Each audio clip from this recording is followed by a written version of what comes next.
اپنے نیک دلی سے لوگوں کی مدد کیا کرے اور پھر اللہ پر چھوڑ دیا کرے، کیونکہ جب اللہ تعالیٰ کسی کی مدد کرنے پہ آ جائے نا، پھر نہ تو وہ آسمان کا راستہ دیکھتا ہے اور نہ سمندر کا، بس وہ جہاں چاہے مدد پہنچا سکتا، جسے چاہے مدد پہنچا سکتا، جس حال میں چاہے مدد پہنچا سکتا۔ اللہ تعالیٰ ہمارے ایمان کو آزمانے کے لیے، اللہ تعالیٰ ہمارے تقوی کو آزمانے کے لیے بھوک سے، پیاس سے، اولاد سے، مال سے ہمیں آزماتا ہے، تاکہ ہمارے ایمان کا لیول جانچ سکے، تاکہ ہمارے تقوی کا لیول جانچ سکے۔ ایسا کبھی ہوا ہے نا آپ کے ساتھ، آپ کوئی بھی یقین والے دکاندار کے پاس جاتے ہیں،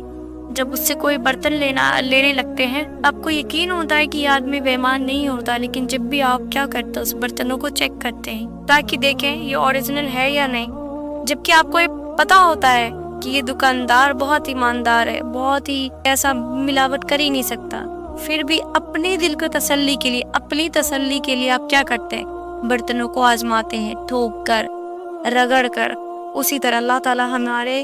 ایمان کے لیول کو چیک کرنے کے لیے ہمیں آزماتا ہے، بھوک سے، پریشانی سے، اولاد چھین کر، مال چھین کر، بارش نہ دے کر۔ جب اللہ تعالیٰ ہمیں آزمائے نا تو ہمیں صبر